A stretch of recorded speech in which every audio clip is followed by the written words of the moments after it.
Let me share my screen. Okay. So good evening, everyone, and welcome to the sixth day of the training. We will be working on Power BI again today. So we close our Power Query example, and then with the same model that we have created, we will also be working with DAX, which is how to perform computations in Power BI. And tomorrow and day after, we'll be working on Tableau, right? Okay. So let's quickly do a recap as we always do.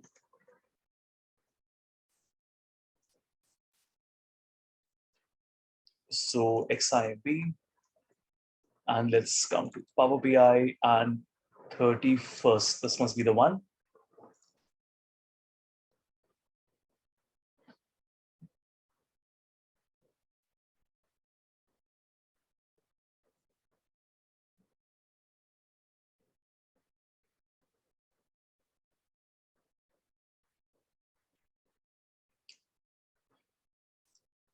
Okay, so let's just quickly recap what all we did. We have connected to our historical sales. We have connected to our current sales, and we also connected to the product category. So one more time, if I go to transform data, which is how you get to Power Query,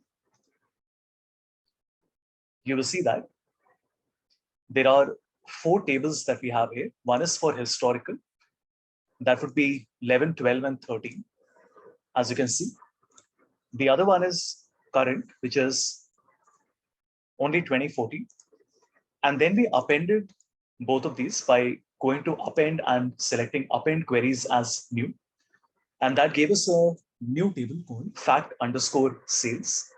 And here you can see that we have all the four years with us, 11, 12, 13, 14.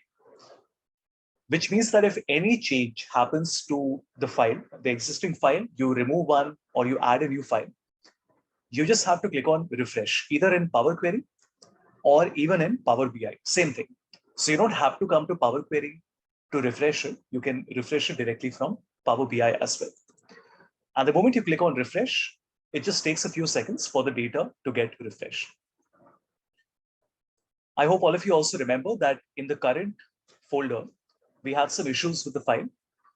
Number one, our order ID was in 3 parts. Hence, we had to select all the 3, right click, and then merge columns. And then if you go to the right, you will notice that the city, state, and country is coming in a single column. So we have to do right click and split column by delimiter. This is super important because if you don't ensure that the columns are the same, what we call the data structure, if the data structure is not the same between historical and current, you will not be able to append it. You might get some error. I also showed you that it is the process that is most important, not the tool. So today, if you're doing it on Power Query and tomorrow I want you to do it in Python or on R or on JavaScript, in your mind, the process should be clear. You select the folder, get a list of all the files, choose a sample file, run a loop through all the files, get all the data, promote the header, and change the data type. This will never change, as I had shown you yesterday with Alteryx, with Tableau Prep, right? With Python as well. You will notice the process remains the same. And then we had our category, which is this one, right? So originally the data came to us in this manner, where there are 2 issues. Number one, the heading is not correct. Power Query is not able to detect that category and subcategory are the heading. It thinks that it's a part of the data. So it creates a blank column heading for us. For this, we went to first row as headers, and that will promote the headers like this. Now we also wanted to fill down all the blank cells with the values. So right click and fill and then down. And we have this. The last thing that I had done was, which we haven't done together, we'll be doing it today. The last thing we did was we wanted to essentially do a lookup, a VLOOKUP. In Power Query, we call it a join, similar to how in SQL we have joins. Here also we are calling it a join.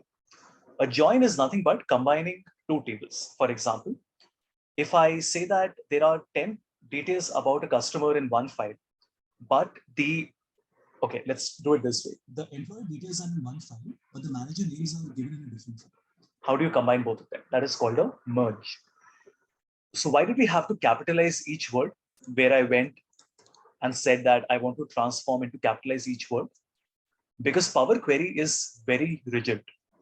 If you look at the fact sales, you can see here that the subcategory has been given in a capitalized format. That means the first letter is capital. If you don't ensure that this matches with the dimension category, the lookup or the join will not work, right? So yeah, let me know if you have any questions so far, if you would like to share your screen. Once we are done with this part, then we will start with merge today, right? Any questions, anyone?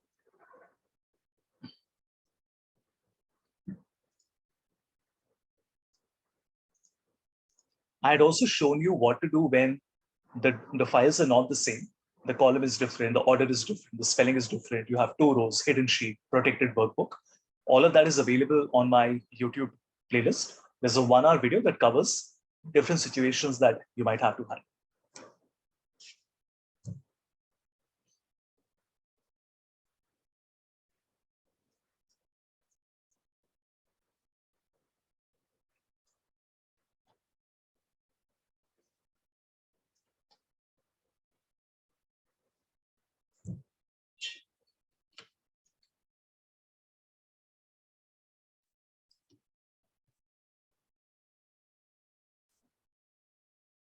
All okay, everyone?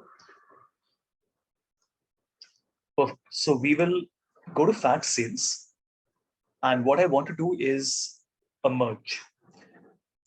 Right now we have 25 columns that you can see here. Oh, I'm sorry, let me cancel the merge, which I've already done. So we have, just a moment. We have 24 columns here that you can see in the bottom left corner. And the columns look like this, right? Also we had done two calculations. One was the conditional column. The other was my custom column. Just to remind all of you, my custom column was the dispatch time, which was my ship date minus order date.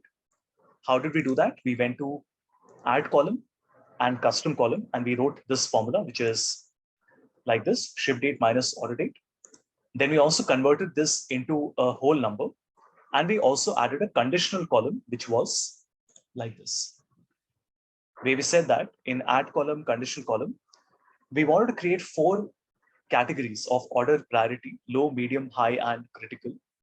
And that was based on the sales value. So 0 to 250, 251 to 500, 501 to 2500, 2501 and above, right? Like this.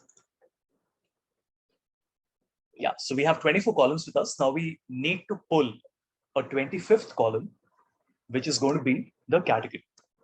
So I will go to home and we click on merge queries. Now there are 2 options that we have here. One is merge query, the other is merge queries as new. The only difference is that if you merge queries, then the new table will get added on the existing table, which is fact sales. If you select merge queries as new, it will create another new table, which will have the merged category. Now, in this case, I don't want to make a new table. I just want to merge the table. So we select merge query.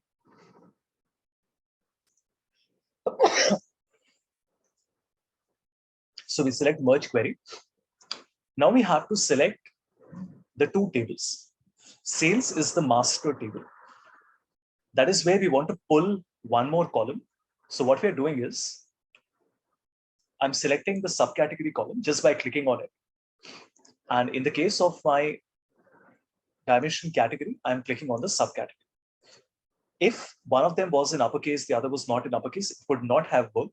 In this case, it will work, right? You can also see there are different types of joins available, similar to how you have it on SQL. We are not doing this right now, but I have a video that explains the different types of joins. So the moment I click on OK, it will merge the entire category table. That means all the columns in the category table.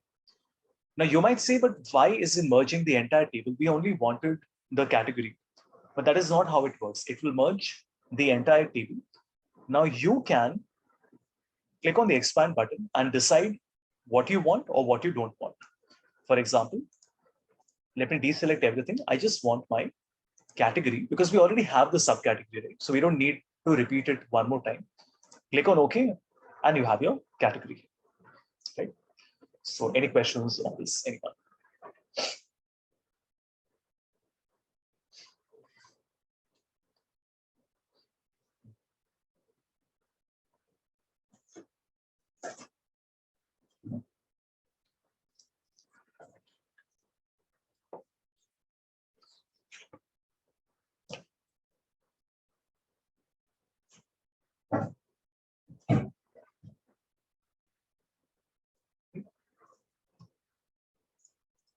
So I'll just give you some time, and I will also show you the video that I have on joins. So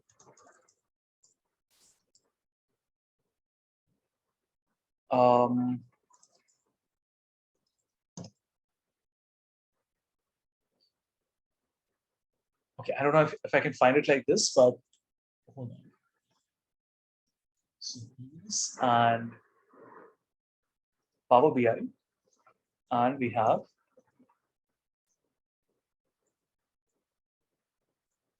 that's quite odd. Oh yeah, I think this is the video. Yeah. So what I've done here is because for a lot of people, when you don't come from an IT background, learning joins doesn't really make a lot of sense in the beginning. Hence, what I've done is I've explained a marketing analytics product management problem, which is how to find all new, lost, repeat customers.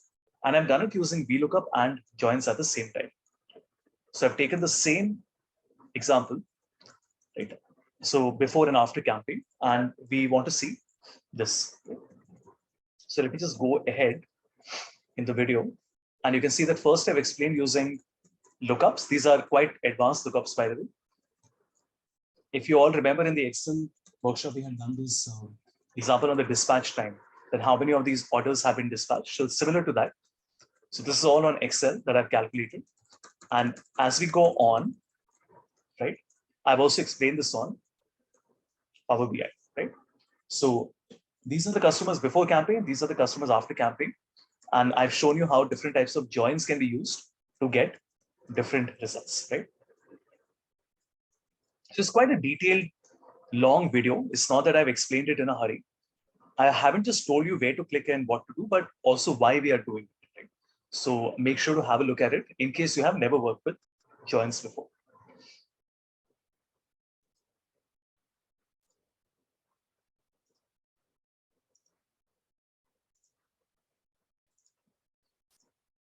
Okay, so we have one part of the data, which is the category, but we also need to have the um,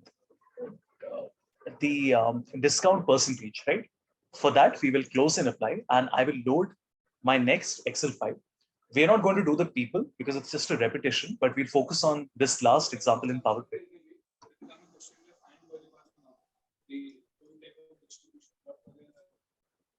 I'm sorry, there was some noise. I'm not sure if that was a question for me. If it was a question for me, please unmute yourself and ask once again.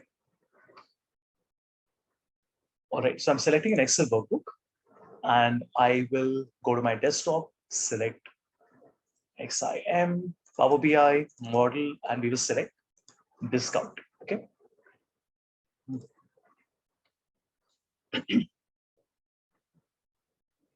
Okay, let's see.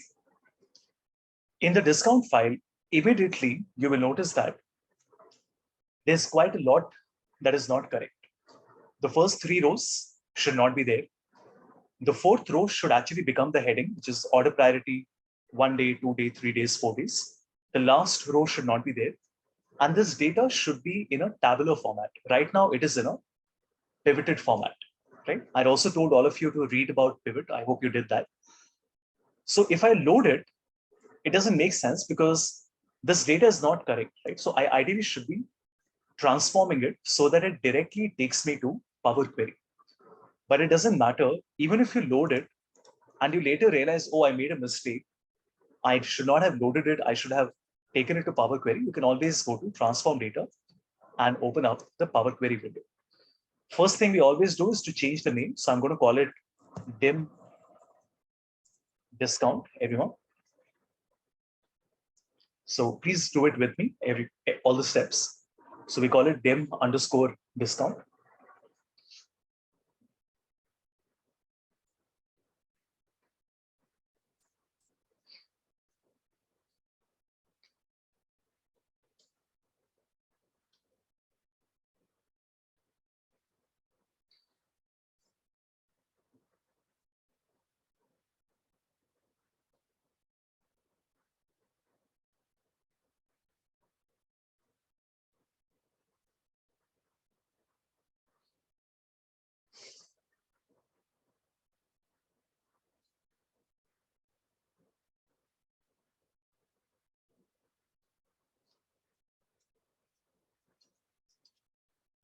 Right?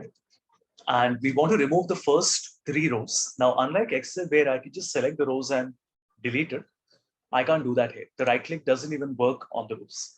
So I will go to remove rows and we will select remove top rows and bottom rows one by one. So we go to remove top rows and we will say 3. So we want to remove the top 3 rows. Looks a lot better now. We will also remove the last row. So remove rows, I'm sorry, not top. We want to remove the bottom rows and 1 and we have OK. And now we can promote the header because order priority is my first heading. And then we have 1 day, 2 day, 3 days, 4 days, 5 days, like all the way till 7 days. For this, we will go to first row as headers. And you notice the data looks like this. Now, there's nothing wrong with the data in the sense that there are no null values, blank errors. Nothing is a problem. You and I can both understand the data.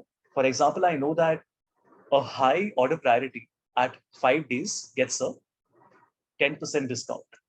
But the problem is that this is not a correct layout. A proper tabular data means that all the numbers should have been there in a single column. Otherwise, how will you do any analysis on it? If I want to find the average discount, how do I do that? I can't, right? If I want to do a sum if or a countif, whatever it is, I can't do anything if this is not a tabular data. How do you unpivot it? It's very simple. I just right click on the first column and we say unpivot other columns. That's it. And now we can call it the dispatch time. And we can call this the discount. So the dispatch time and the discount. Also make sure that the dispatch time is a whole number because it's a whole number in the sales table as well. If all of you recall, here also it's a whole number. That is why here also it should be a whole number. If it's text in one, then it should be text in the other one also.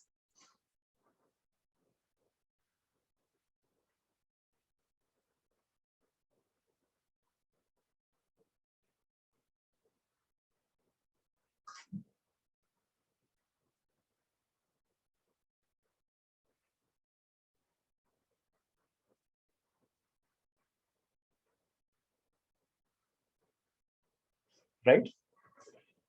Now let's go back to sales and we will do a merge. So we go to merge, but the only thing is that how do I merge it? Anyone? Can you tell me what column should we select if we want to merge it? We know the objective, right? We want to get the discount and add it to the sales table. That is how I'll find my net sales. But what column is the matching column? What should we select?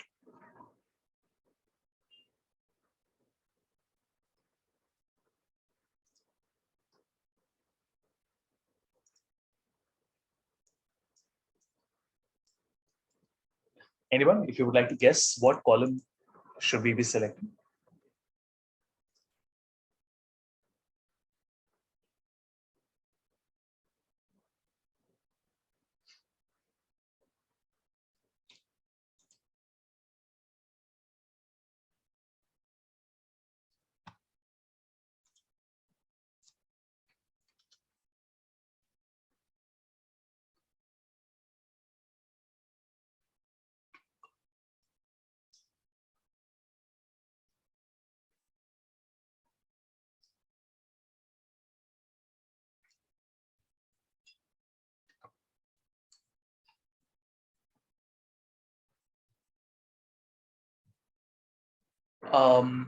Yeah, Shivank, see, I want to select two matching columns, right?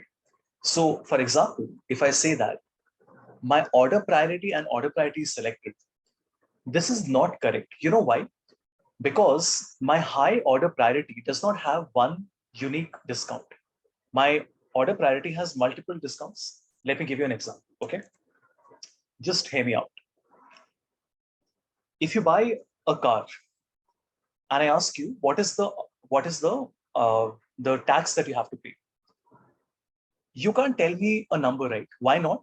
Because the tax depends on the street.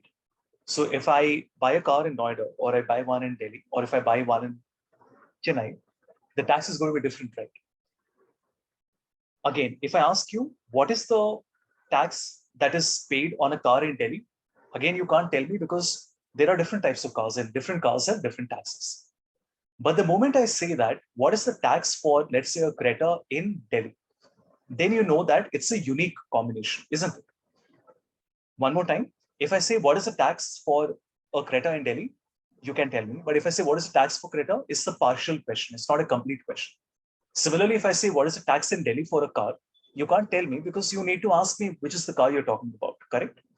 Hence, we have to select two columns. If I only select order priority and order priority, it won't make sense because low does not have a unique discount. It has multiple discounts. So how does Power Query know which one to pick?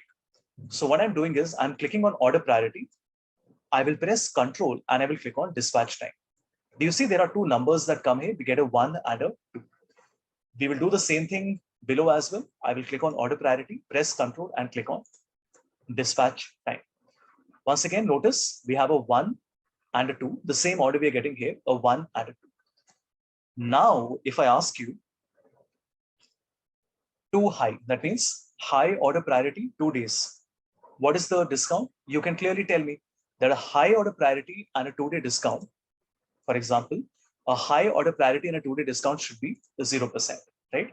If I only ask you high or if I only ask you 2, you can't give me a result, right?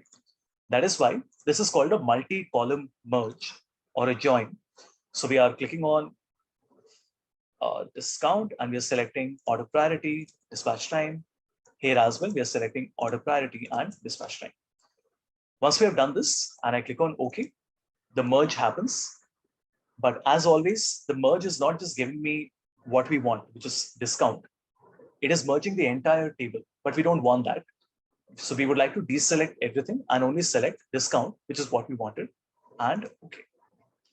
There you go. This is the correct answer. It tells you the discount being offered on each and every transaction. On what basis is this 10% given? On the basis of this combination, the order priority and the dispatch time. Please try this out, everyone.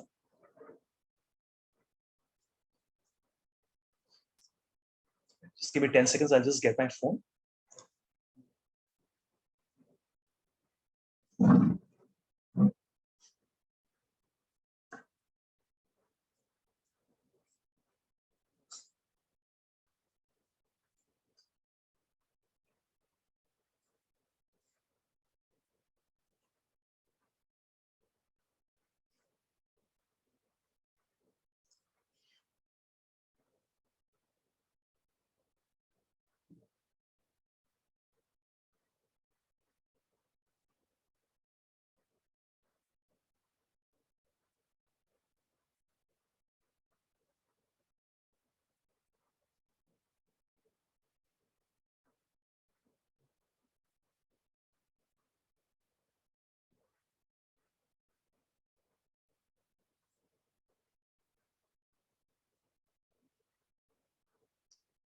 Right? Any questions, anyone?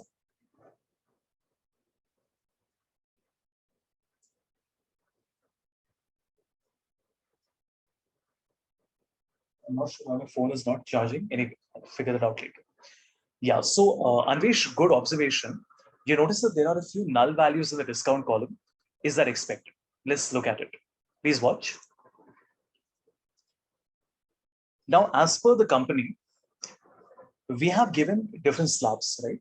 So no order priority, one dispatch time is 0%. No order priority, 7 days is 15%. But we have not accounted for the possibility that the dispatch time could be 0 days as well. isn't it? And this is a very common thing, right? I'm sure you can think of a lot of analogies. Many times you have been given all the categories, but it doesn't include all the possibilities. Whenever the dispatch time is 0, Of course, it will give you a null value because it could not find a unique combination. Please watch. For example, here, the dispatch time was 0. Why is it 0? Because my order and shipping date both were the 14th of September. Hence, let me just shift it to the top. Hence, what is happening is, when I'm searching for this combination of critical and 0, Power Query tells me, Havish, I couldn't find anything because there is no combination called critical and 0 in the discount table. So this is expected because our discount table does not have this combination. But is this correct? Not at all, because this might lead to problems later. So it is better that we change everything into a 0. So just like in Excel, we can replace a value. We can press Control F and replace. Similarly, in Power Query, I can right click and I can say I want to replace my values. Now, what value do I want to replace? Null with a 0. Remember, in Excel, you don't have to write null. You can just keep it blank like this. But in Power Query, you have to literally write NULL, null. And the moment you do this, null 0, you notice that all the nulls are changed to zeros. So now your entire column is only numbers, which is great, which is what we want.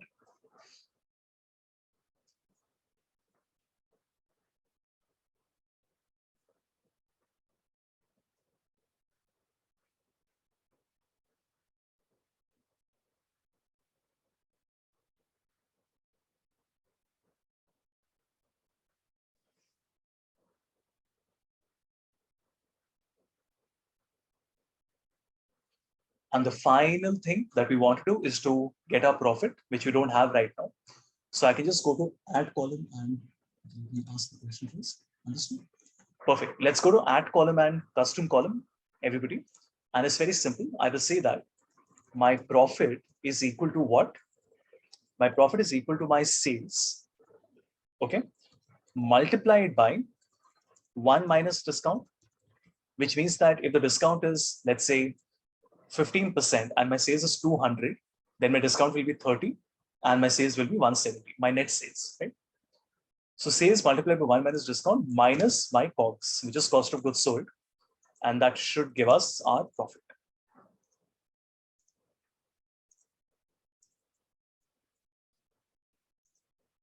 Okay, I'm not sure why I can't select properly. Hold on.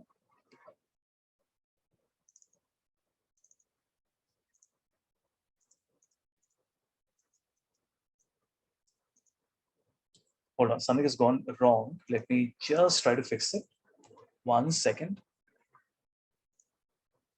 I don't know. Hold on. So add column, custom column, and we will simply say minus my COGS like this. This, everybody, is my profit. I mean, I'm not really getting into the, the formula as such. We're not talking about EBITDA and top line, bottom line, things like that. This is just an illustration to show you how you can build formulas in Power Query, similar to how you do it on Excel as well, right? But one of the biggest advantages of doing all this in Power Query is, number one, there is no data limit. It's very fast. And you have things like joins, which are not available in Excel. You only have a VLOOKUP. But do remember, Power Query is not a Power BI. It is available in Excel as well. So whatever you're learning right now, don't say that, oh, this is an advantage it has over Excel, because this is an Excel feature. Excel has the very same features, doesn't it? Excel has Power Query as well. So every single thing we have done so far, historical, current, merge, split, combine, fill down, promote headers, join, calculation, conditional column, everything can be done on Excel because Power Query is exactly the same on Excel as well. So I click on OK, you get the profit here. Let's change it into a whole number.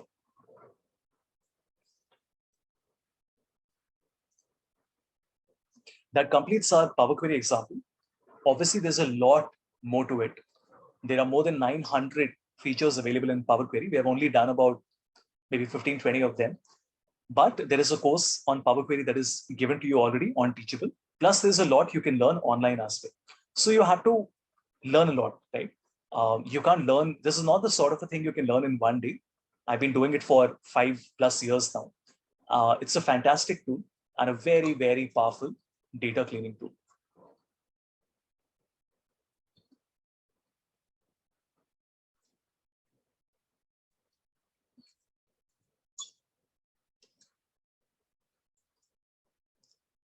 Right? If all of you have done this, we can close and apply.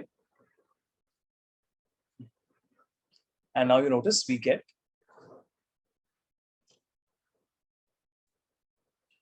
five tables: category, discount, sales, current, historical, right?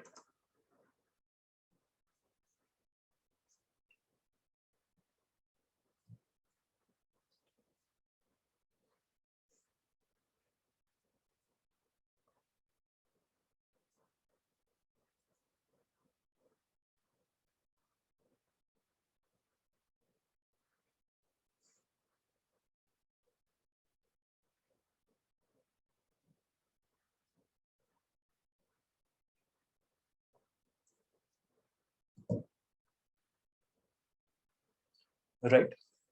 Okay, one more thing I wanted to share with you. I'm going to put this file on Dropbox, which I've been doing every day. You will obviously download the file. But the problem is my Power BI file is connected to the files in my computer, isn't it? But you will have to reconnect it with the files on your computer. Like all of you do have the same files in the folders with you, but you will have to reconnect it. Very simple. All you have to do is you go to transform data and you go to data source settings. And basically one by one, you'll have to change the source. So I'll change the source one by one like this. That's all. It's very simple. It just takes you like 1 minute to do this. But a lot of people ask me this question that, sir, you're sharing the file with us, but then how do I connect it with my local files?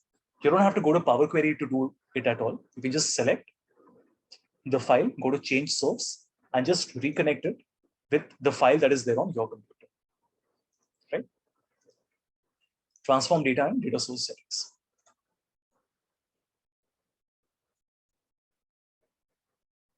Okay. Now, let's also look at the model. Now, let me warn you, it's going to look very cluttered right now, but don't worry, I'll help you understand. If I click on this third button called model, because remember we have 5 tables right now, it's going to look like this. And a lot of people say, what just happened? Like, when did we do all this? So what I would request you to do is to remove all the connections. See, what happens is that Power BI tries to be over helpful. Whenever Power BI sees that there is more than one table, it tries to create a relationship between them, even if the relationship doesn't make any sense. So my suggestion would be not to look at it. This is not important. Just delete all these connections that you see. So one by one, click on the line, delete. There's no shortcut to do it. I'm doing it in front of you. Click on the line, delete. One more time, click on the line, delete. And this is my complete list of tables that we have every month, like this. Now see, the historical and current we don't need because they are the base files, right? I'm only working on my sales. The discount also we don't need because we have merged it. But I want to show you something very interesting. I can actually connect my subcategory with my subcategory. Watch this. I'm selecting my subcategory, which is here, and I will just drag and link it with the subcategory. This, everybody, is what we call a relationship, right? Like this. So take some time and please make sure all of you have done this. The historical current discount you can ignore. We don't need that. But I would like all of you to connect the two tables, category and sales. And which two columns are you connecting? The subcategory and the subcategory.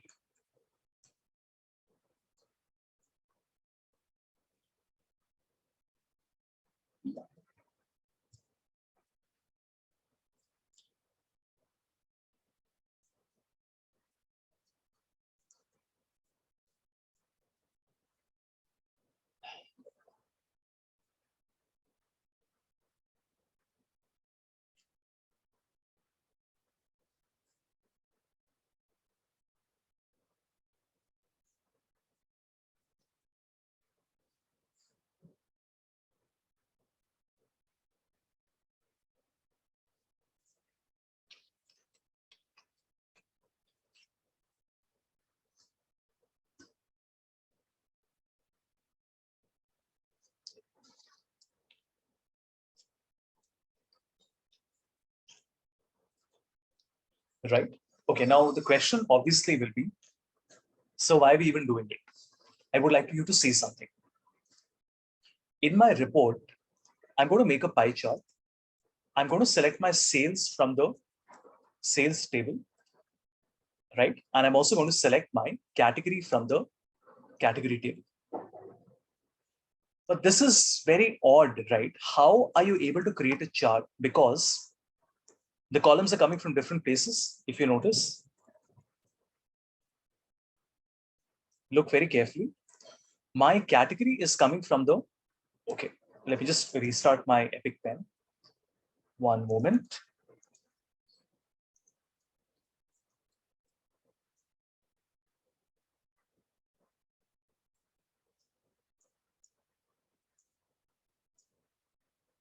Okay, so my category is coming from my category table, but my sales is coming from my sales table. How cool is that? This basically shows you that you're able to take one column each from two different tables and you can create a single visualization. It's pretty amazing, right? And the reason we are able to do this is because we have created a model. We have created a relationship between them. If you delete the relationship like this, if you delete it, then it doesn't work. Then you notice it gives you the same number, 33, 33, 33. But the moment you create the relationship, you're going to get this. Okay, now can anyone tell me which one is better? Should you do a relationship or should you do a merge in Power Query? I've shown you this two ways, right? One is I can select the category here or I can select the category from the sales table. We get the same answer. So which one is better? Should you create a relationship, which is this one, or should you go and do a merge in Power Query? It's one of the big questions that we always ask ourselves. So whenever I'm doing a corporate training, this is always something we have to discuss: merge or a relationship. So tell me, what are you thinking? Which one do you think is better, and why?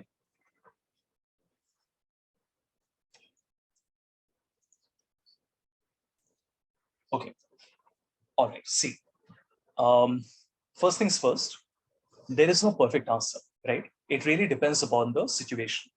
In fact, if you Google it, you will find there are hundreds of articles and videos that talk about the difference between a relationship versus a merge. Look at this.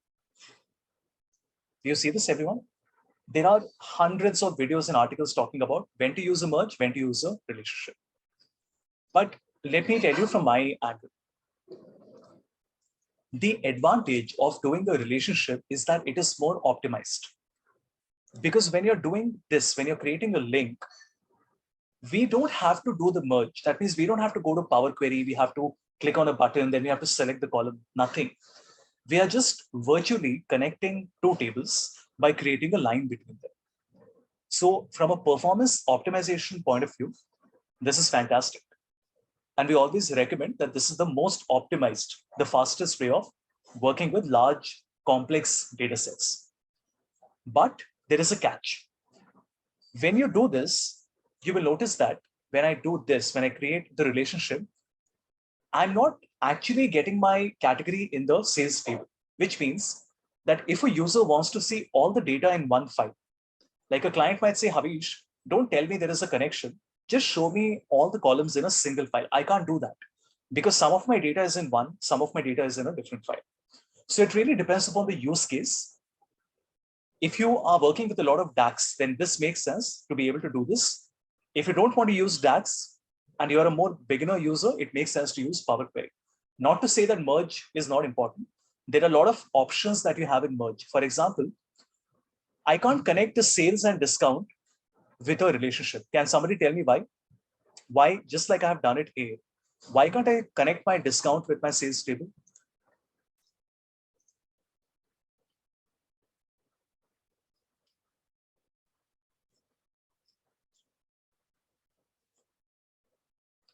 I think there should be quite an obvious answer. Why can't we connect the discount with the sales table?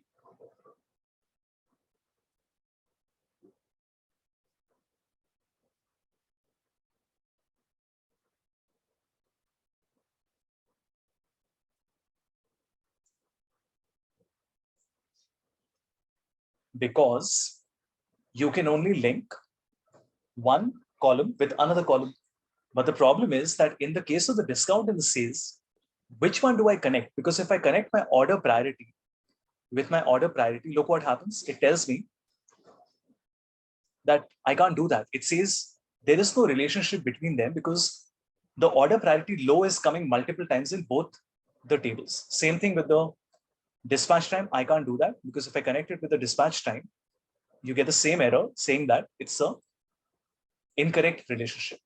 That is why in these cases where the merge is more complex, where you're merging not just one but multiple columns, you can't create a relationship. You will have to do a merge any which way. But there are a lot of other factors to keep in mind, but you have to learn both. The bottom line is both of these are important. So don't try to search or seek a perfect answer that, oh, this is the best and the perfect way of doing it. There isn't anything like that. It's a question of how your file is, what is the size of the data, how do you want the users to consume it, who are you creating the file for, right? Many factors come into play when it comes to deciding how these relationships and merge are created, right? So yeah, that completes our Power Query example, everyone. I've told you merge, I've told you relationship, and we've also covered many things on Power Query. Let's take a 2-minute break. You can think if there are any questions you want to ask me, because now I want to start with DAX, right? We've already done one before, which is profit margin, but now I'll be telling you how to build more complex calculation. Things like finding the year-over-year change, right? That's what we want to do.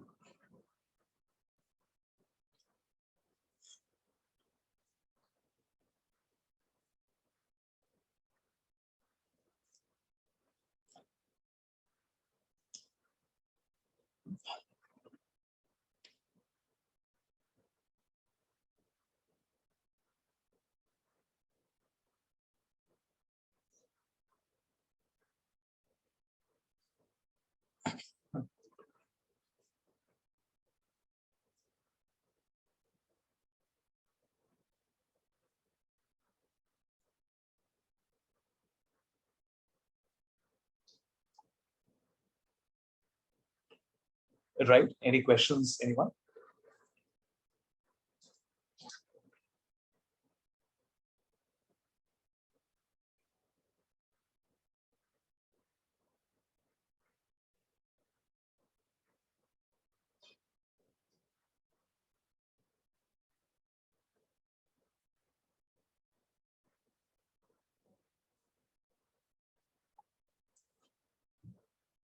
Can we go over the multi-column merge example again? Absolutely. So let me go back to transform data and let me cancel the last two steps, okay? One, and I'm sorry. I can't really cancel it, but I'll open and show you once again. Hold on. Okay, let's go to merge queries here and this one. I hope all of you see why we cannot merge just one with one, because it will not give me a correct answer, right? It will give me an incorrect answer. So that's why what we're doing is we are selecting order priority, which is the first column. We press Control, select dispatch time, that is the second column. The same thing we are doing with the discount table, same order, right? Order priority followed by dispatch time. And this becomes a multi-column merge. You can in fact even select five columns each. Like in a lot of financial work that I do, we have to do reconciliation. So when you're doing reconciliation, for reconciling, you have to look at multiple columns. So this is something that is very handy in that case.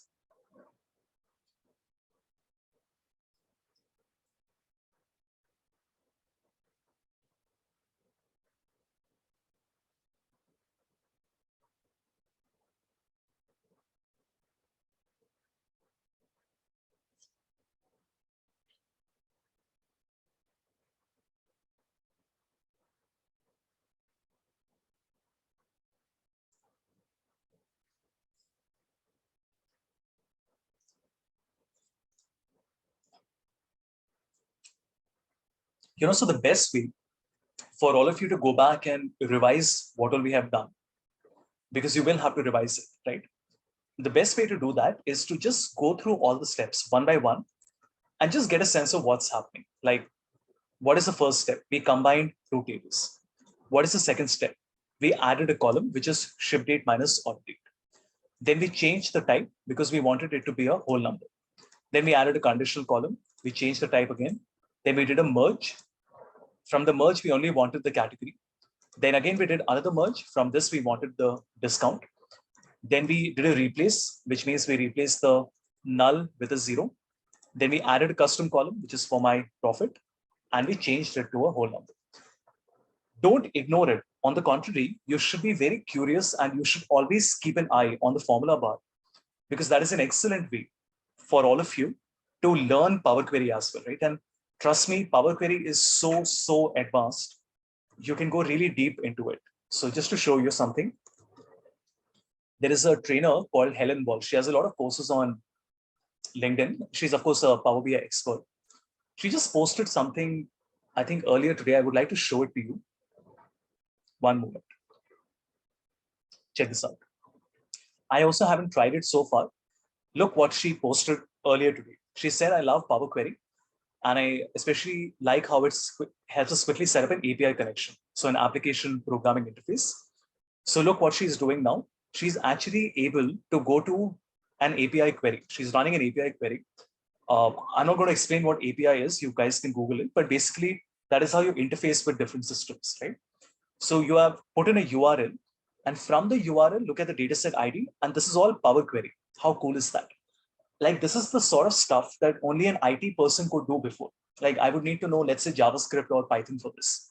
And it's amazing that this power is in the hands of a Power Query user now. Like, you can even do it in Excel, let alone Power BI. You can even do something like this in Excel, which is so cool. Sure, there is a learning curve to this as well, but it is still better than learning programming, isn't it? And like I said, you should tell yourself that if you want to call yourself an advanced Excel user or a data analyst of any sort, then you have to know Excel very well. And advanced Excel includes Power Query. And Power Query is a very vast tool, as I can show you with this example. Okay.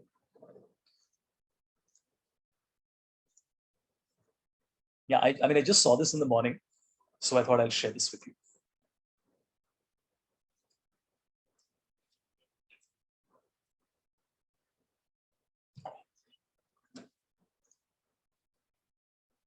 Okay, so I know it's a little technical and you will need to practice it 3-4 times, but it's worth the effort. We have already calculated the profit margin before, but let me do it one more time. For the profit margin, what we are doing is we go to the data tab and we create a new measure, which is a calculation. I can also go to the report view and I can click on new measure. It's the same thing, right? So let me go here to the data view and new measure, and I'm going to call a profit margin. Please watch. So we will see that our profit margin is equal to what? It is equal to the sum of my profit, everybody, divided by the sum of my sales value, like this. Please do this. No hurry, take your time. Please write your first DAX query, everyone. Profit margin is equal to the sum of profit divided by the sum of sales.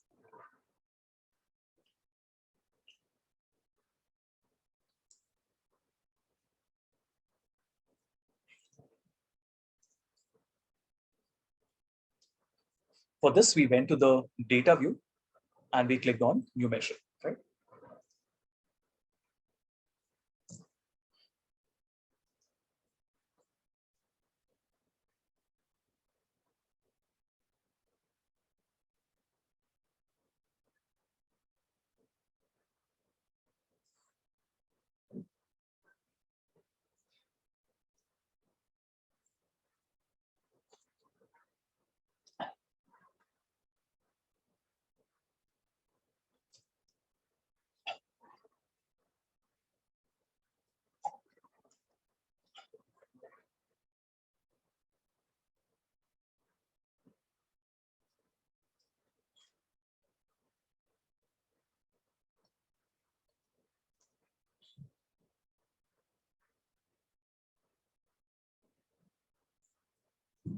right? Now remember, because you're writing a measure, you can't see the result right away. When I press enter, it won't show you a result, which is quite unexpected, but that is the way DAX measures work. And that is also why DAX measures are considered difficult. But on the right side, you can see that a new column has been created called profit margin. Now, some of you might be wondering, but why is it in the category table? In fact, for some of you, it might be in a different table also. Ideally, it should be in the sales table, isn't it? So I just want to switch it to the sales table. So we will go here to the home table option and we will shift it to the sales table. So now my profit margin is here in the sales table. Basically, the measure can be in any table. It doesn't matter. It is independent of the table, but you can keep it wherever you want by selecting the home table for the measure. Also make this a percentage here. Right? So the profit margin, the home table will be fact underscore sales, and it should be a percentage. Now, this is a simple measure, and we saw why we can't do this in Power Query, because this is not profit divided by sales for every single row. We are first finding the sum of profit, then we are finding the sum of sales, and then we are doing this. Now, for this, it was very simple. We just wrote a measure directly. But imagine that I want to do something like the change over time. For example, for any business, you always want to do analysis like this.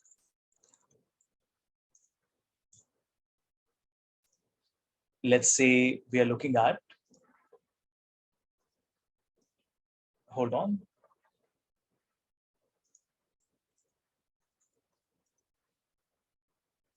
Okay, something like this, right? So this presents all the top two-wheeler brands in the country. So we have a Hero, MotoCorp, Honda, TVS, Bajaj, Suzuki, and Enfield.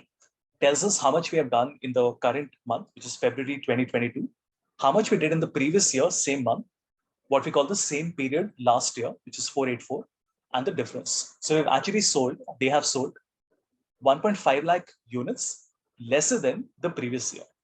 What is the growth? It's a negative growth, minus 31%, and this is the market share, right? Now, this is what I want to calculate, YOY. And of course, for any business in any context, YOY is super important. You always want to find the year-over-year growth, right? For example, if I look at a PwC YOY growth, right, it tells me that they generated 17 billion US dollars, but advisory services saw the biggest YOY growth, right, rising by 940. So YOY obviously is a very important thing that you have to do. This is what we want to do. Let me come back. And on my report view, I'll create a column chart, which we have already done, a column chart. And in the column chart, I will just keep my order date and my sales value. Now, clearly it tells us that in 2014, we have done 42,99,000. In 2013, we have done 34,05,000. So we know there has been a jump. But we would like to know what is that delta or what is that jump that we have seen. But here's the thing. We can't do this in Power Query. Obviously, we need to use DAX. But because you are doing a time intelligence function, you will have to create something called a date table. So let me talk about that. Date table in Power BI. I will also show you the date table here. Right. So I have an entire video which explains what date tables are and why you need to create it. But if you Google it, you will see there are hundreds and thousands of articles and videos talking about date table in Power BI. So let me take you through the documentation and tell you why is it so important. See, what Microsoft says is that if you just want to create a calculation like a profit margin, that does not require any date in it. It's a profit and sales, so you don't need a date table. But if you want to do any time intelligence function, that means anything to do with year, month, quarter, day, then there is a prerequisite. It's not suggested, it is mandatory. It is mandatory for you to use a date table. And what is the date table? It basically has some conditions that have to be met, that it is a column of date type. There should be no missing values. The date should not be repeated. There should not be any blank dates in it, right? So I'll not take you through the theory. You can do it later, right? I'll just share the link as well. Even though I've explained it on my video as well, but anyway, I've shared the link. But we know that there is a date table required, not because I'm telling you, because it's mandatory. Otherwise, if you don't make a date table, you will not be able to do any calculations requiring dates, okay? This order date cannot be used. You have to create a proper date table. Let's see how to do that. I would like to come to the data view, everyone. Now, we don't want to make a measure because a measure is just a single value, like the profit margin. What we want to do is to create an entire table. So to do this, I will go to new table. New table will also use DAX. See, in table tools, we have measure, quick measure, new column, new table. All of them use data analysis expression. So I'll go to new table. We will call the new table date table or any name you want. And this would be equal to calendar auto. See, there are many different ways of creating a table. I've explained different ways on my YouTube video. But for now, we can just make the default simple one called calendar auto.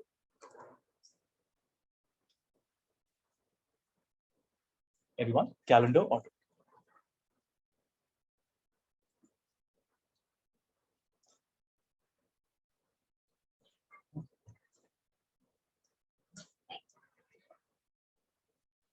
The moment you click on enter, you notice that it automatically creates a table for you from 1/1/2011 all the way till 31/12/2050, right? Because that's the range of dates I have from 2011 till 2015, correct? Any questions so far? You can also see on the right side that a table has been created called the date table. So look at the number of tables I have now. I have category, discount, sales, current, historical, and a brand new table called the date table. So one more time, we went to the data view, we selected table tools, new table, and this one. So I'll wait for a minute. Let me know if you have any question.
Right? So we have created the table, and now we go to our report view, this one, sorry, the model view, and we will connect. So we will connect the order date with the date. I know it's a little technical, everyone, but the only thing I can tell you is that this is really important. It is mandatory. Basically, you have to learn these things, and don't worry if you forget something. I know it's difficult in the beginning if you haven't done these things before, but with practice, you will understand all this.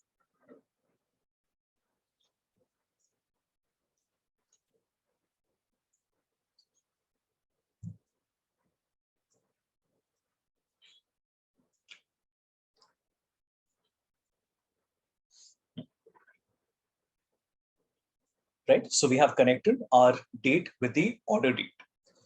Once you do that, now I can go back and I can write a formula. So first, let me select my date here. Now I know this is going to be a little complex, but it's a good example for everyone. And let me tell you, most of my corporate clients don't even work on DAX. So what you're learning is already one step ahead of them, but you have to learn very rapidly. because companies have also started to learn it. So by the time you guys will be appearing for your interviews and join the corporate, you don't want to be behind others, right? You want to be ahead of them. So I will go to new measure, and this is the formula we are writing. Very simple. It's very logical. Okay. I'm saying that my YOY change is what? First, I'll declare a variable for my current year, which is what? My current year is equal to calculate the sum of sales. As simple as that. Right? Now I will declare a variable for my previous year. But how do I find my previous year? To do this, I will say that again, I want to calculate my sum of sales. But this time, my sum of sales, everyone, will not be for the current year, not for 2011, 2012, 2013, 2014. It will be for the previous year. You see, there's a function called previous year, and I will select my date in it from the date table. And then finally, I will return my result, which is that I would like to divide my current year minus my previous year divided by the previous. As simple as that. Right? And I hope you can all see, while it's very new and different, it's very logical, right? In terms of what we are doing. First, we find the current sales for 2014. Then I want to find the previous year, which is 2013, right? And then I want to return the result like this. That's all.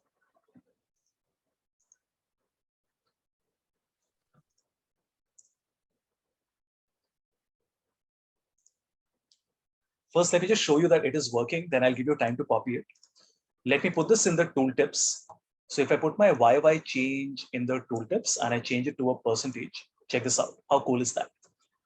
2011, there's no change because it's the first year of business. 2012, there's an increase of 18.5%, increase of 27%, increase of 26.25%. How cool is that? And that's the thing. Most people, when they look at a dashboard or a report, they don't realize that there's a lot of work that goes behind it. It looks like a very simple dashboard, right? But behind the scene, there might be a lot of data prep and a lot of formulas that the user might have done. Okay. Hence, never underestimate or judge your dashboard on face value, right? Not the design. The design is not important. What is more important is the data preparation and the calculations, right?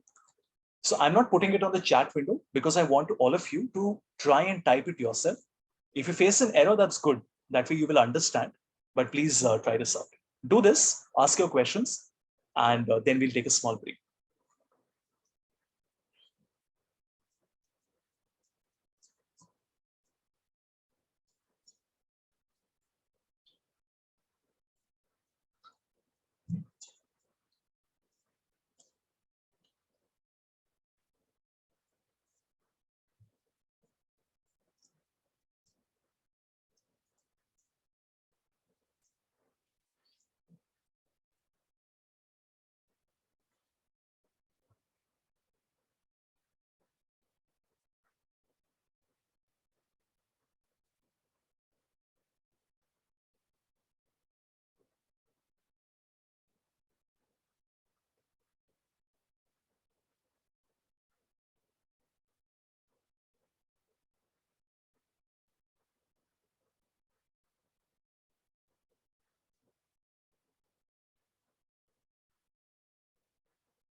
Right, everybody? I hope you are feeling comfortable. So the big takeaway for you now is to know what DAX is and ask yourself, like a lot of people say, why do we even need to do calculations? Because otherwise, how will you do something like this? Otherwise, you can just present the year over year values, but not the change, right?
Any questions, anyone?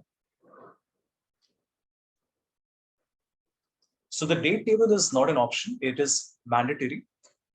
Without the date table, these calculations, some of them might work, but most of them will not work correctly. So always remember, the very first thing that you should do with any Power BI report is to make a date table, right?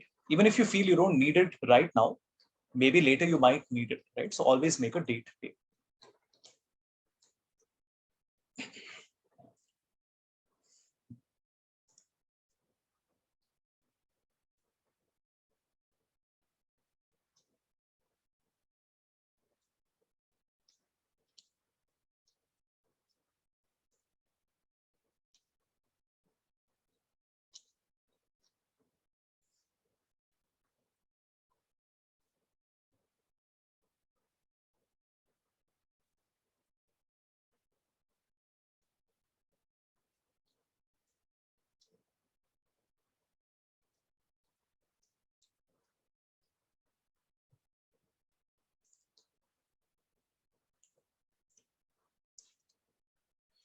Right?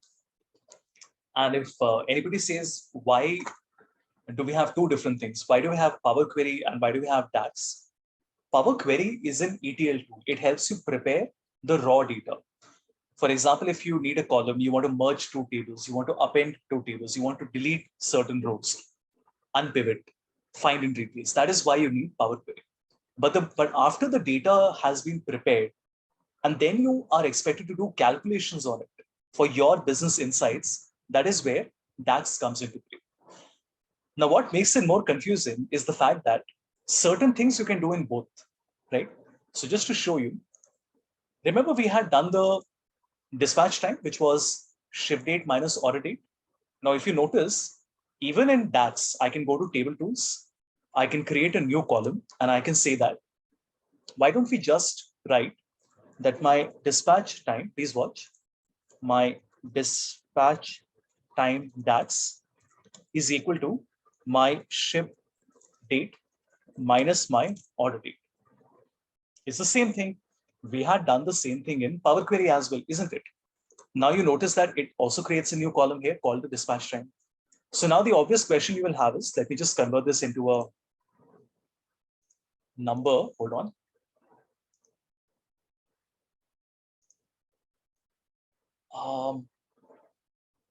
Whole number. Yeah. Now the question might be, but Havish, why are there two different ways of doing it? Like, why is there one way which is Power Query and the other is DAX to get the same result, right? Of course, there are many factors and many reasons that helps you decide why use a calculated column, what you're doing here in DAX, why use Power Query. So I have a video that explains it. So on my playlist, I have a video in my Power BI playlist called that does exactly the same thing. So if you look at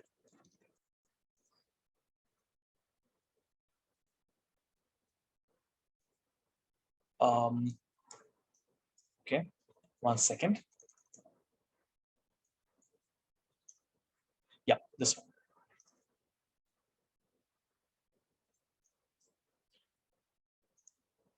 So here I've explained how you can do the same thing, right? How I can get the same result, the average net sales, using three different methods. One is I'm using DAX as a calculated column like this. The second is that I'm using DAX as a measure by writing an average X like this. And the third is to use Power Query, which is like this. Of course, each of them have their own advantages. And that is what I've explained in this video, right? DAX versus Power Query for the exact same result.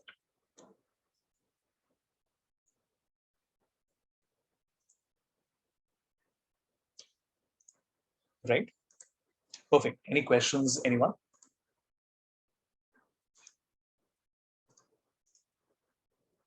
But I hope you see how nice and how interesting this is. The way we are able to create a very simple looking visual, but at the back end, there's so much happening. Power Query, DAX, tables, connections, all of that. Right? So we'll take a small break. Once we're back, I will just show you a few more DAX functions and also tell you the learning path. For example, now that we have done Power Query, we have done DAX, and we have done data visualization, I will tell you what should be the learning path in terms of which one should you start with and where should you learn it from. Okay. Perfect. So I think on that note, let's take a small break. I think we've earned one and we'll come back and continue. So it's 11:45. I think we can join sharp at 12, maybe. Right. As always, I might extend the session just by 5-10 minutes if required. So please plan accordingly.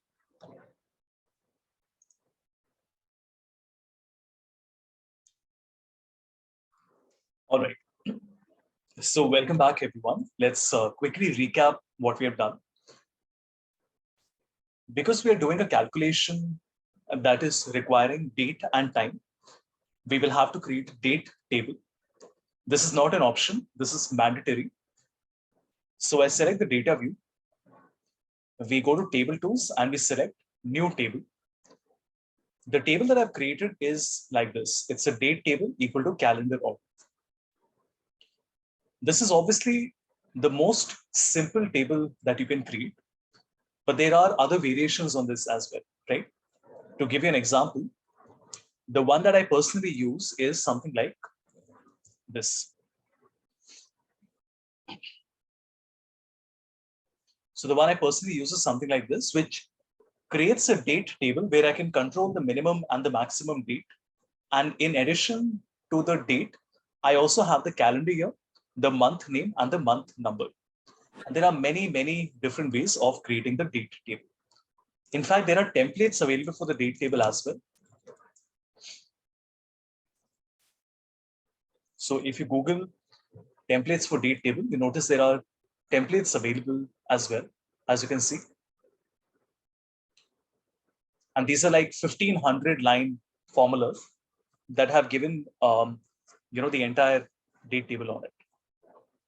So you will learn it gradually. You don't have to do all of this right now. But the point is that you should know why date tables are so important and how, and that there are different ways of doing it. But for now, this should solve your purpose.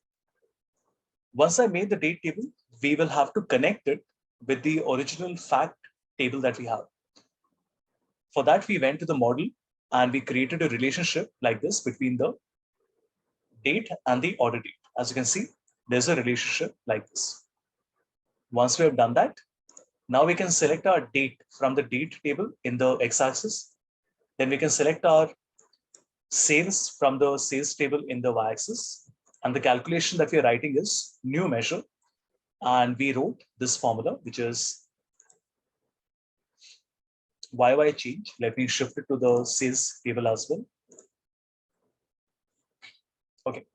So we have the YY change here, and you can see that this is the calculation we are writing. So current year will tell me the sum of sales for the current year. The previous year will tell me the sum of sales for the previous year. And obviously the difference will be current minus previous divided by previous. That's what we'll do. Any questions on this, anyone?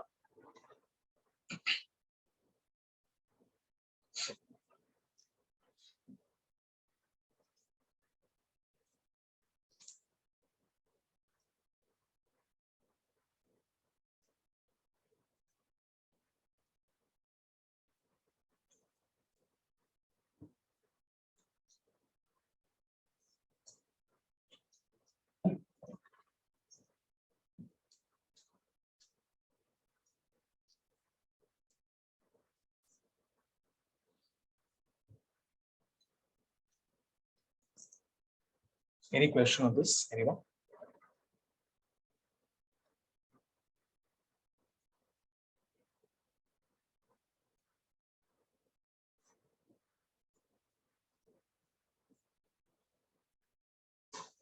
All right. Now, DAX is a very difficult language to learn for a variety of reasons. And I think I had shared this article with you before as well. Why DAX is difficult. There's a very nice article on SQL BI, which is the #1 DAX website in the world, that talks about why DAX is difficult. But you still have to learn it. And remember, just like Power Query, which is available on both Excel and Power BI, DAX is also available on Excel. But where is it? If I go to Excel,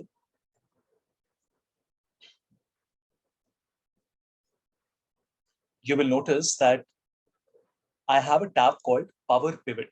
Power Pivot is essentially the same thing as DAX. The language it uses is DAX.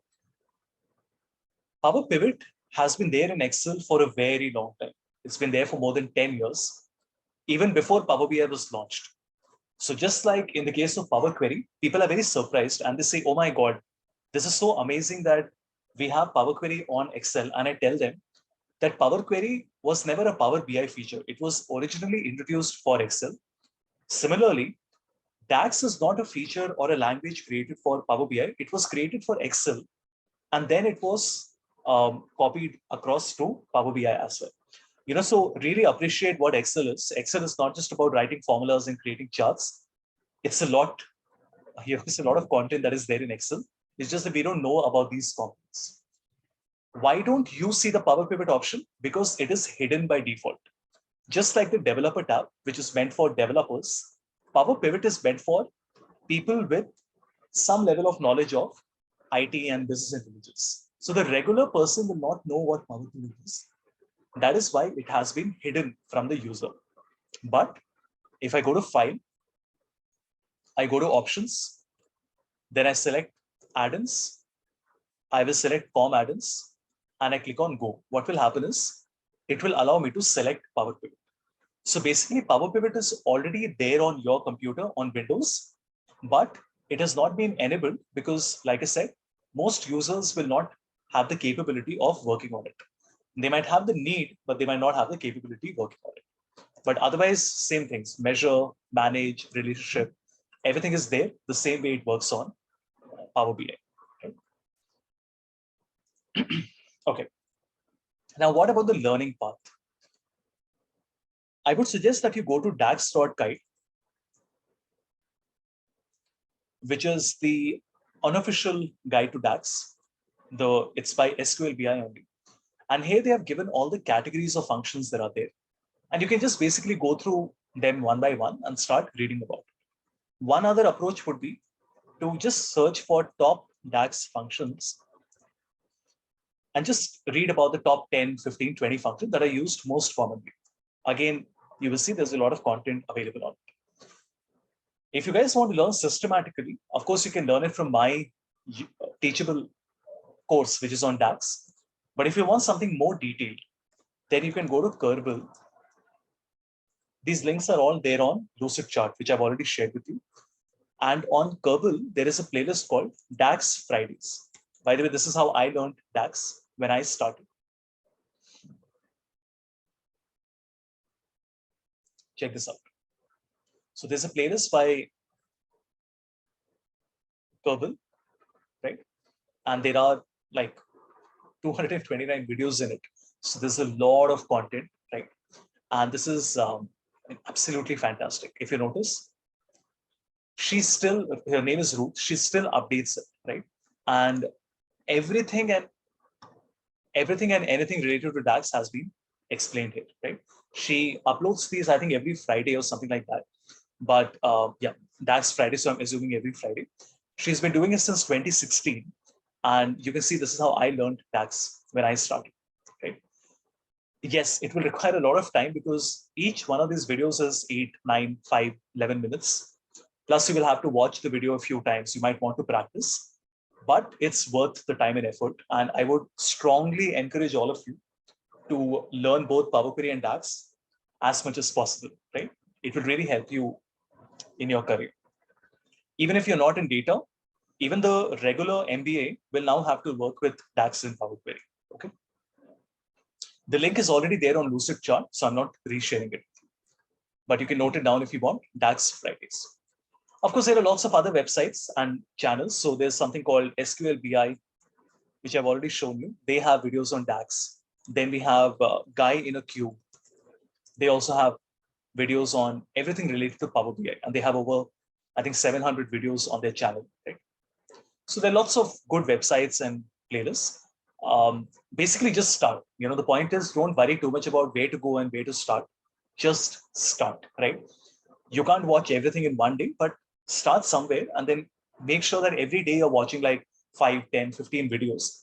And then over a period of 1 or 2 weeks, you will start to see that there's a change in your understanding. Okay. Okay, now for the next 10-15 minutes, I don't want you to do anything. I just want you all to watch. In any case, all of these things are on my course and on the YouTube playlist, so you can go and practice it later. But I just want to show you why DAX is so important. Okay. Please don't do it. I just want you to watch it. I'm selecting a matrix, and in the matrix I will create, which is like a pivot table. I'm just going to put my market and I will put my sales value. Very simple, like this, in the values. And let me also increase the size so all of you can see this clearly. Here we go. And let me also change the sales into 0 decimal. And that's better. Perfect. Now imagine that I want to see the total sales, which is 1 crore 26 lakhs for every single row. So how do we do that? I'm going to go to measure, and I will say that I would like to see my total sales, which is equal to, okay, the sum of sales. Now the thing is that if you just write sum of sales like this, and I put this in my table, what will happen is it is getting filtered, isn't it? So it is thinking that, okay, Havish wants to see the total sales, which is sum of sales, but it is automatically applying a filter for each of the 7 markets that we have. But maybe I don't want that to happen. I would like to show the total, the grand total for every single row, because I want to compare. I want to see what is Africa out of the total, what is APAC out of the total, like that. So we will modify this. So I will say calculate. Now look what calculate says. It says it will evaluate an expression modified by filters. So what is the expression? This. Now, if I don't apply a filter and I press enter, you get the same result, 7,83,000. But the beauty of calculator is that I can apply a filter on it. For example, I can say, comma, all. That means, please see this. It says,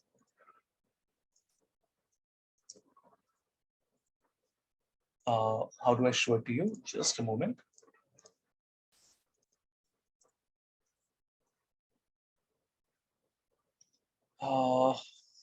One second. Yeah. So all says that it will return all the rows in a table, ignoring any filters that might have been applied. Now, if I ask you that what is the filter in this matrix, obviously is the market, right? Because there are 7 of them. I want to ignore it. So despite the fact that we have 7 markets, I would like to see the total sales for every single row. Now look at the result. The moment I do this, do you see this? Now it gives me the same number everywhere. How cool is that? A slight modification on this. If I again go back to measure, and this time I say sales for Africa. Now I can say that I would like to calculate the sum of sales. But what is the filter that I'm applying? I would like my market to be equal to Africa. Now what happens? Please look.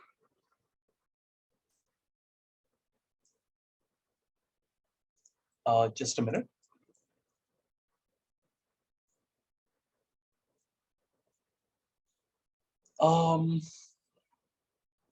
Let me check what went wrong. That's odd. Everything seems to be okay, but I'm still double checking. Fact sales, Africa.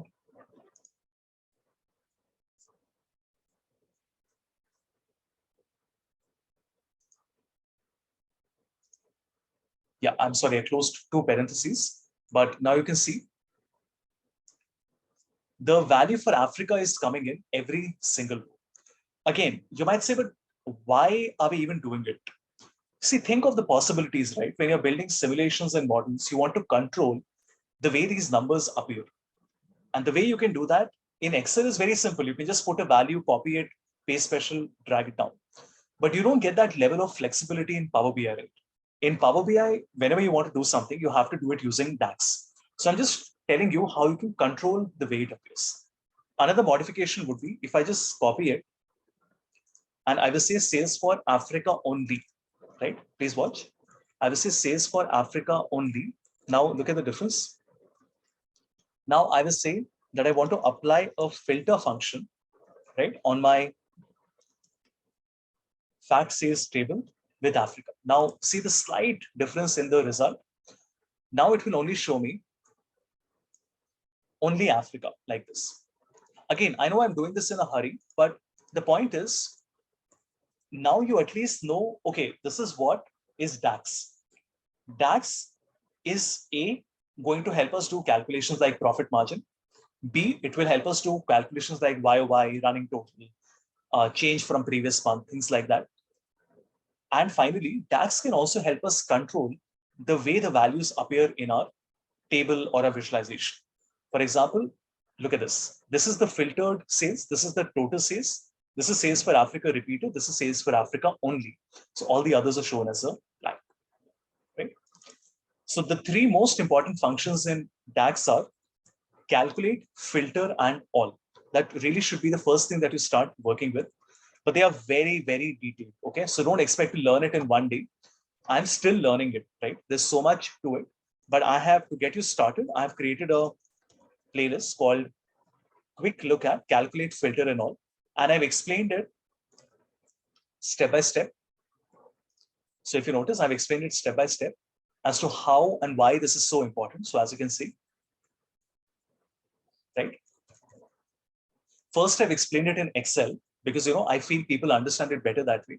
So I've explained in Excel how you would do a filter, how you do a calculate, how you do an all.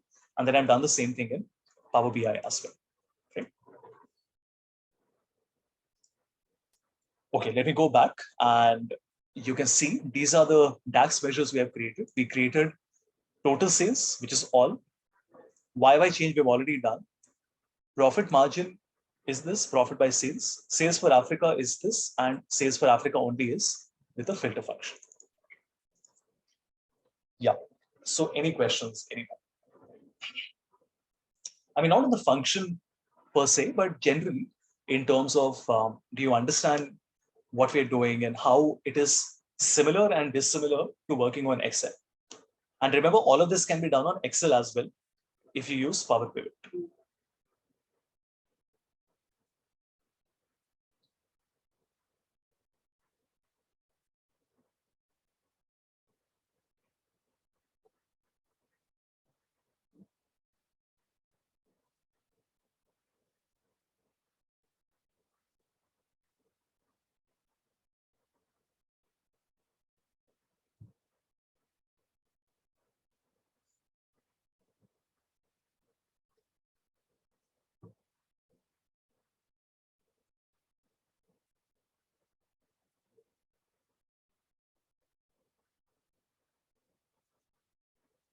Right? So should you start with one of these things? So should you start with visuals or Power Query or DAX? I'm not really sure. Like for me personally, I started with visuals and immediately I started working with Power Query because a lot of my client work was in Power Query. And then I realized that DAX is also important, but I learned DAX much later. But I would suggest that you do them parallelly. Like don't do one in a lot of detail and then do the other one, because that way you can't connect the three topics and they're all a part of Power BI, right? So I very strongly feel that you should be doing this on, at the same time, basically.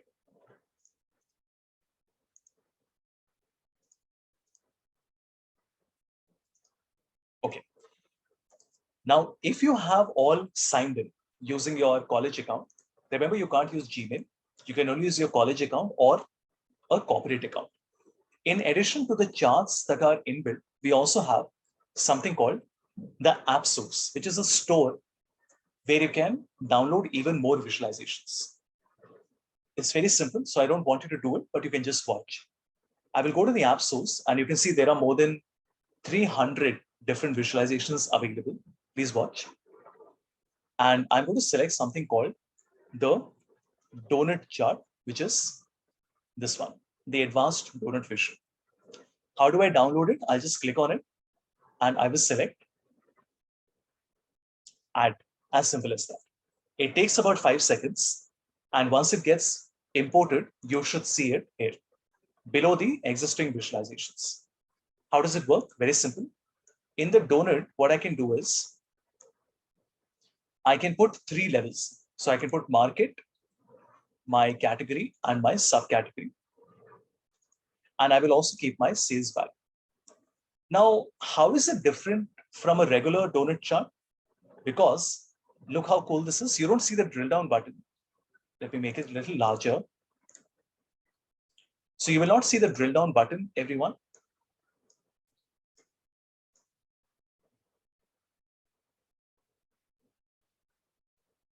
Okay, you will not see the drill down button, but how cool is this? I can actually click on the slice and you see, I'm able to go 1 level down.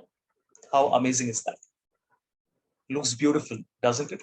This is one of those visuals that clients absolutely love because it's so practical, simple to understand, and it just looks so fluid. And that's the best part about Power BI. As a company, what they've done is Microsoft has kept the platform open. So if as another small company, as a developer, I want to add my own visual, I can just put it on the store. It's like an Android store, right? So look at the number of options we have available. I mean, you'll go bonkers. There's so much available here, right? For example, we even have the animated bar chart race. Let me show you how this works. If you want to see if a visualization is good or not, you can also download a sample. That's what I'm going to do. The animated bar chart race. Check this out. I'm sure a lot of you would have seen it on LinkedIn. Even though the ones on LinkedIn are usually created on Python or JavaScript, but just see the visual. This is pretty cool.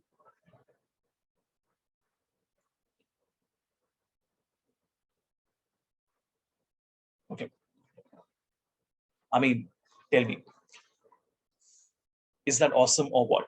Zero coding and you get a visual like this. So practical because for a business, you will want to see the change over time. Such a beautiful way of presenting it. Okay. Look at this. I can select a year like this. This is called a play axis. So I can also select the play axis to see the change over time. Or I can just click on the next button, previous button. You see this?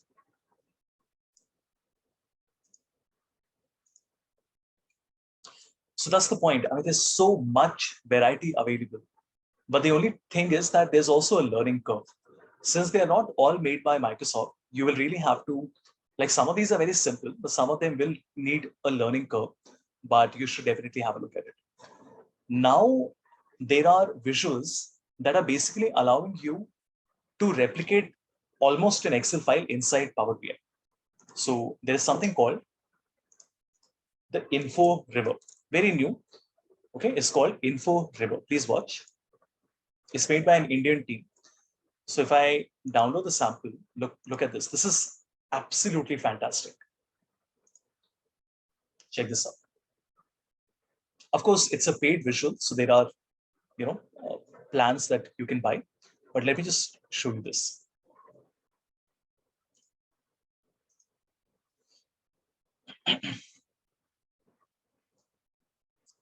How awesome is that, everyone? This visual is almost like a software. Do you see this? Check this out. I'm actually creating almost an entire Excel file inside my Power BI report with all the options that are commonly required inbuilt in it. Conditional formatting, top end, total, templates. How amazing is that? I mean, this is not even a visual. It's like an entire software. Look at all this. And the point is there's so much getting added literally every month. Like this wasn't there a year back, right? This is very new. So if you had worked on Power BI, let's say in 2020, you wouldn't have found this. And they keep on adding more and more and more options. So Power BI is a platform where you have the inbuilt option of visuals, DAX and Power Query. But on top of that, people can create even more things. Like very recently, I found something called an HTML viewer, which is HTML viewer. Okay, this one. Check this out. So add. Oh, I'm sorry, I did not want to add it. I wanted to download the sample, right? Let me do that one more time.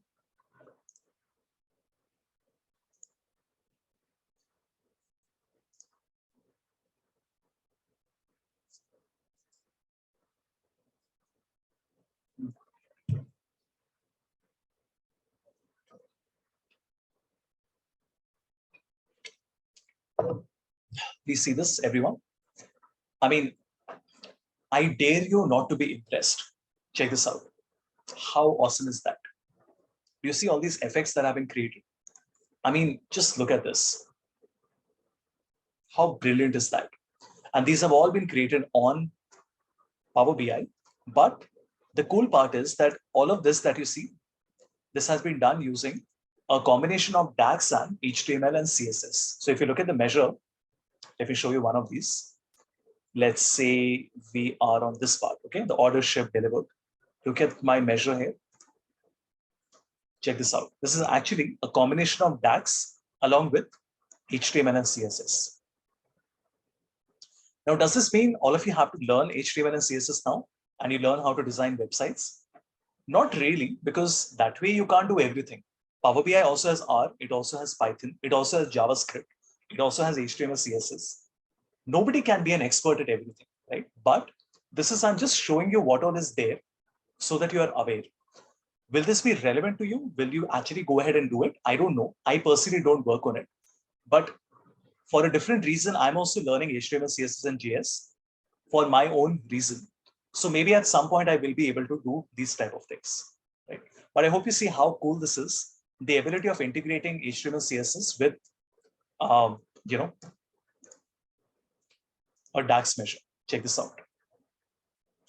So this opens up so many possibilities because anything that you don't have in Power BI by default, you can actually just create it yourself. Check this out. Do you see this chart? A lot of consulting firms use it. The change like this. How awesome is that? Right? And if you look at the measure here, this is how it looks. I mean, you won't understand it right now, but we are using a Google API font here, but you get the idea, right? Do you see this part? This is my arrow that we are using.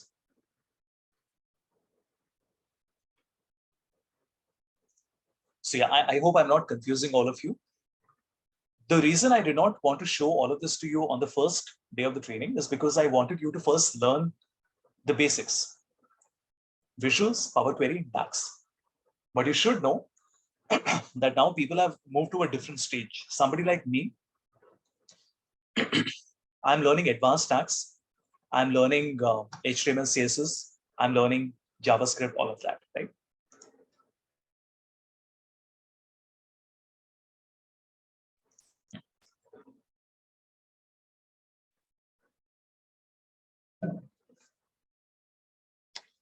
Right. Now, from where can you learn what all is there in Power BI? There's no one website. You can look at all the channels that I've shared with you on Lucid Chart. So Guy in a Cube, SQLBI, Radicad, right? But there's a lot of reading, okay? You will have to spend a lot of time reading. Of course, you have to practice as well, but you can't practice unless you first know what to do, right? And please, everyone, do not make the mistake of creating the same thing two times. If you're creating a dashboard as a part of your portfolio, please don't make the same thing two times because there's no point. I know it seems very gratifying because you have already learned it one time. So you know you can do it one more time, right? But if you look at my portfolio, even though I'm not going to appear for interviews, but still I have to give a lot of client presentations, right? So imagine I'm pitching to a new client. Like tomorrow I have a meeting with this client called, I'm not even sure how to pronounce it. Right, it's a software company.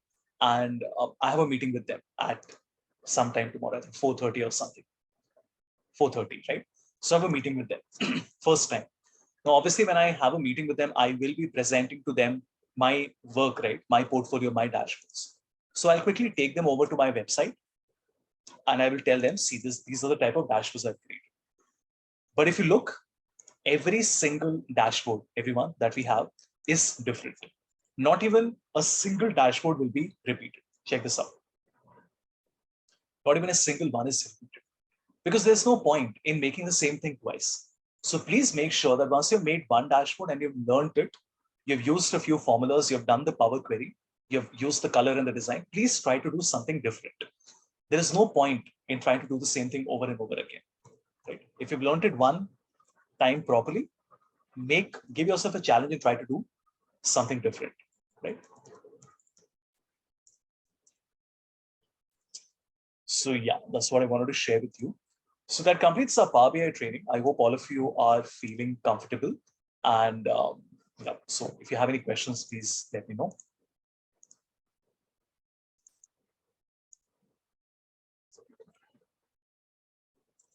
I'll also upload today's file.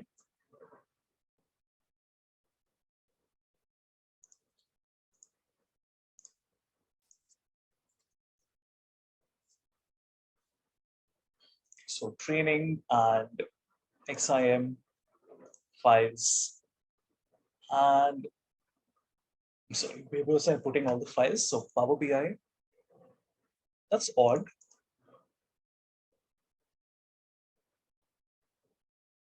I'm very confused. I thought I was putting the solutions here.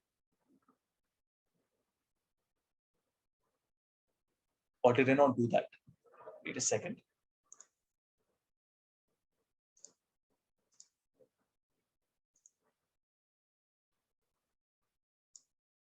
Power BI model.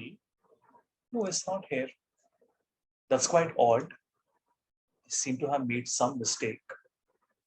Never mind. I'll do it one more time.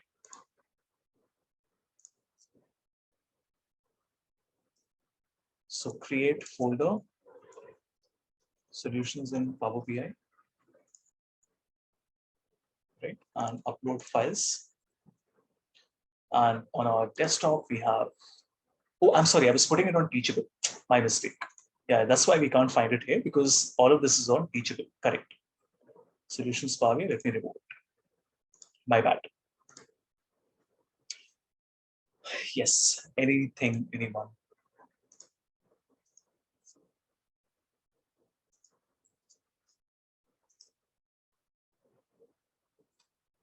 Right, so tomorrow we're going to start with Tableau. And obviously there's a lot of similarity in terms of the visuals, in terms of the formulas that you're writing, but there are also differences. So we will compare and contrast. Tableau has its own advantages. Maps are brilliant in Tableau.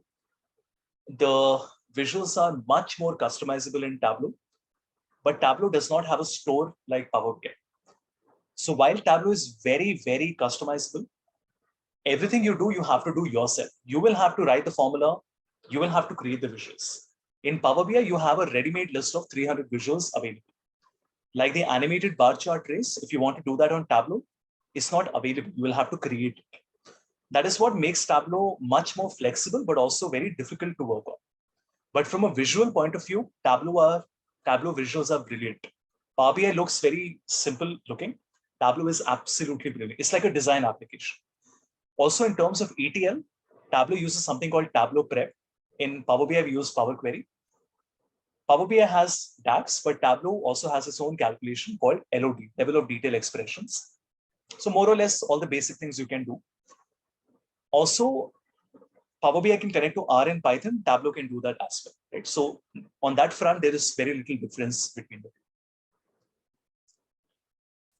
Yeah. Perfect. I think that's all from my side. I will be uploading the recording and see you tomorrow for the Tableau session. Please make sure to keep Tableau installed. You should have either Tableau public or the Tableau desktop student version. Either of them, it doesn't matter which one it is, but please make sure to install Tableau before tomorrow's session.